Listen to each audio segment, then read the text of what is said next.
It has been a long time since we've seen a James Bond game in the mainstream media. I think the last title that had 007 licensing slapped on the front of the box was 007 Legends, which released to some middling reception. For a long time, it was speculated that the James Bond franchise was in limbo in regards to the gaming landscape. I would assume that a shaken martini and unstirred quality led to this imminent dormancy. It goes without saying, since movie tie-ins lacked a certain creativity, they were well on their way out of the door during this time. The Bond films continue under the watchful eye of Eon Productions, totaling up Daniel Craig's career to 5 feature films with the spy who shagged everyone.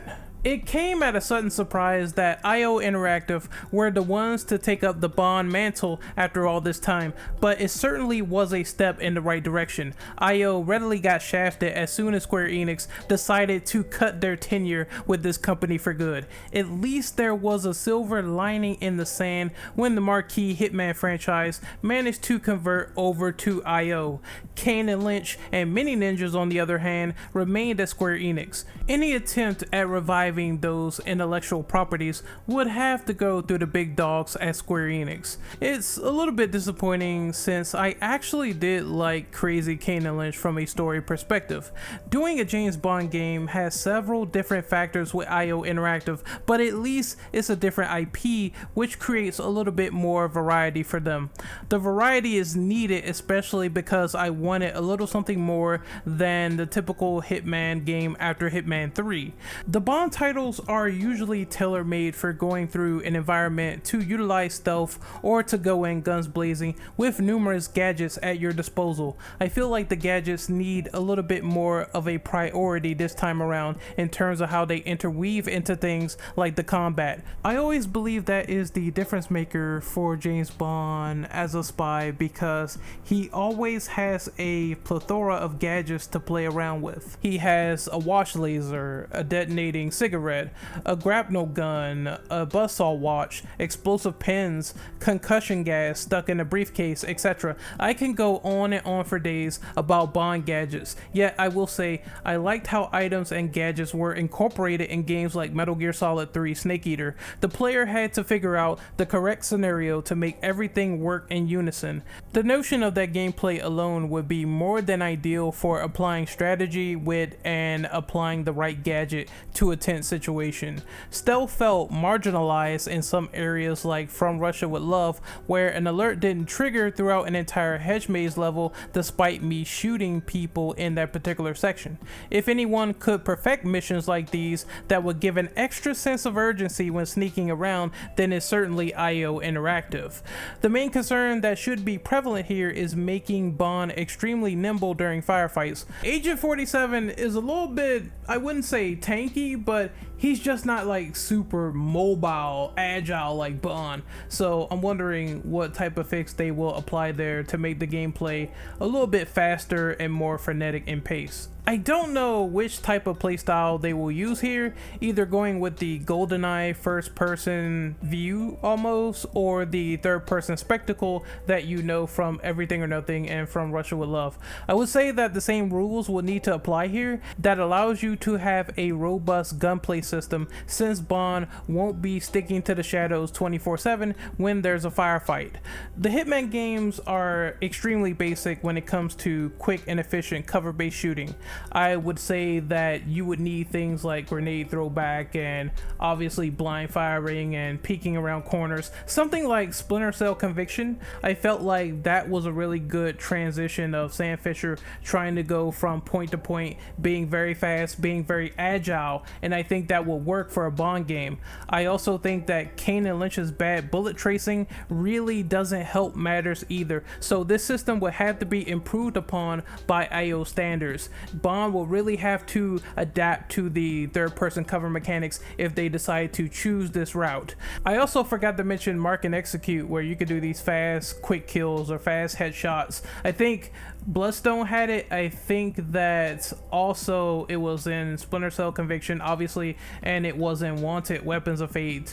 And I also think that this is the time, speaking of cinematics here, this is the time to incorporate fast-paced close quarters combat and refine that and play with it, have a little fun with it, because it was some close quarter combat shenanigans that was happening in the Hitman games. You could stab someone with scissors, you could stab someone with a samurai sword. That was cool. And the brutal Bond QTEs, they have always been a pleasant thrill to watch. I would love it if those made the cut for a new Bond game. Let me show you a clip from 007 Bloodstone and tell me this is not badass.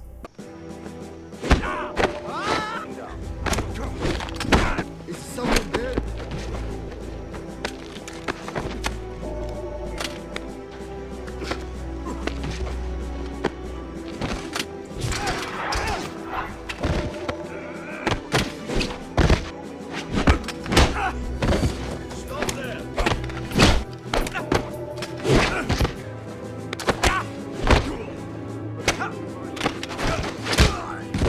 All those unsuspecting victims got their ass beat and possibly killed just because they wanted a martini. Stirred, not shaken. See, I think Bond would beat my ass on general principle because I got that all backwards, you see. That's part of the joke though.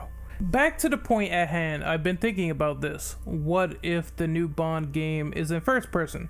Then they will have a little bit more leeway to deal with in regards to pinpoint accuracy, building on stages that bring back objective-based intricacies, and I think that would be very reminiscent to GoldenEye. They would have to reinvent the wheel tightly as possible because I don't think that they could get away with things long enough without being called a GoldenEye clone.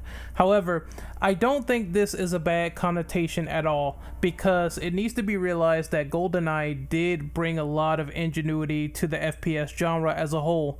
It's hard for many games to capitalize on original ideas if they already been done beforehand. This is why I would start toying with ideas that were never really introduced into GoldenEye in the first place to have a fresh take on the FPS genre. A more fleshed out James Bond plot will probably be one of those things, since Bond himself is just more or less an avatar in the original GoldenEye game. We've probably seen the signature 00 story in Casino Royale. However, I think that an original origin story slices it away from the movie tie-in trappings. These trappings might include rushing the game for a release date, tying it in with the story of a film, and making the game intentionally short to meet that aforementioned quota. IO will certainly have to implement and present another robust example of multiplayer because it would feel completely weird without it. If you boot up a Bond game from the PS2 era, the N64 era, the PS1, etc., you probably will find multiplayer somewhere as a component. These components involve cooperative and competitive play against other agents, which extended the longevity of a Bond title. IO is not unknown for tapping into the multiplayer scene with a mode called Kane and Lynch Fragile Alliance. Fragile Alliance is a mode where it basically was like cops and robbers. Any player could kill others for a bigger payout, but the risk is being outed as a pure traitor. This mode held up from Kane and Lynch 1 and 2 as a prominent multiplayer offering, but it's clear that the single player and the multiplayer needs to thrive for Bond here. The last thing to be curious about isn't as big as multiplayer, but it is a talking point.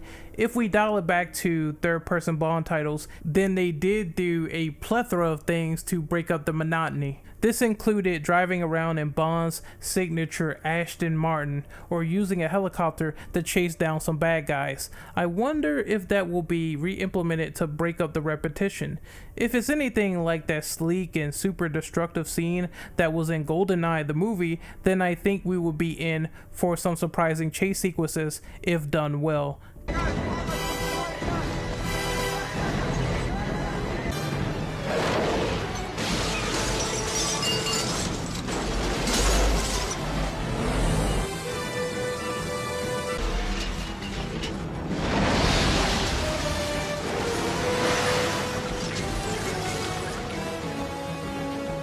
At the end of the day, I think that IO Interactive being tapped for a project of this nature, especially one that isn't a movie tie-in, is particularly great. It's a few IO trappings that they need to escape and some core ideas from Bond games that needs to be re-implemented here.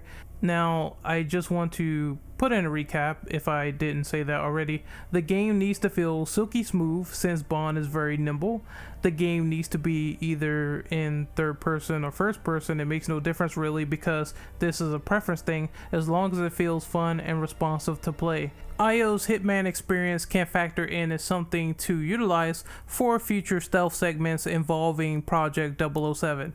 Multiplayer and cooperative should be considered while moving forward to add in more replay value. Signature weapons or gadgets needs to be at the forefront for a more authentic feel to the brand. And if Bond is going to be in third person, maybe vehicle segments could break up all the tedium with the third person shooting elements. Lastly, I think they should back more objective based difficulty levels.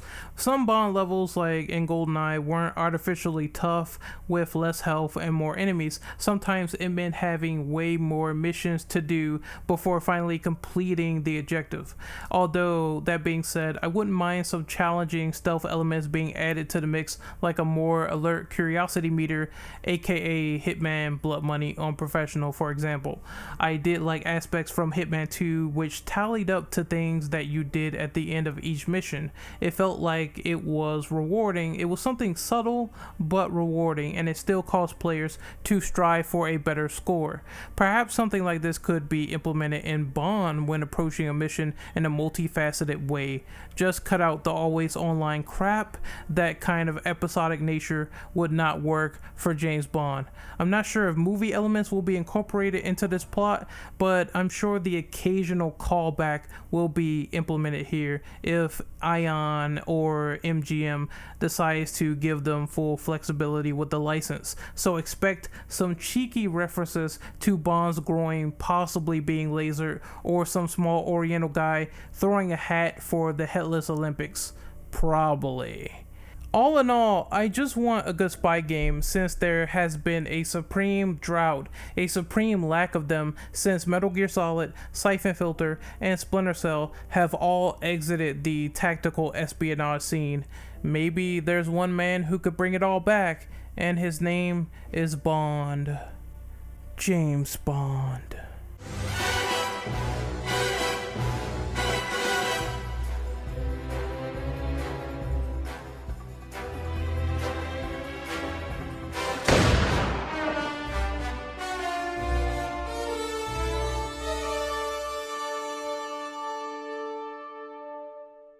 Okay, so this is the post-ambles section. This is where my content will be plugged. And I really don't have much to say as I move my mic. I really just am 100% appreciative of everyone who has either donated to the channel, who has left likes, comments, descriptions, stuff they want to see, suggestions, all that good stuff, being patient. I thank all of the fans on this channel, and I would like to say, if you really like this video and you like supporting me, please slap a like on this video. Please share it. Let your fans know, let your friends know, participate. That will help me out a lot because YouTube sucks. And honestly, as a small-time content creator, I gotta take everything I can get so far. So yeah, once again, I hope this video was very entertaining, funny, informative. I did a lot of ad-lib. I did a lot of stuff behind the scenes. I rewrote the script a little bit. I just hope that, it was fun. It was fun to do the James Bond games and lend my experience to them. And also, I bought Hitman 2, and I thought that was entertaining as well to go back and play an IO game that was really good. I want to finish that. That was really entertaining. Anyway, once again, leave your comments, share, subscribe if you're new, and I will see you guys next time. Leave a comment below and let's talk it up about James Bond. Hopefully you have a safe December, people. And once again, 2020, the worst year ever, is almost over. And here's hoping that 2021 is an even stronger and better year than this piece of shit. I'll see you guys next time. Later.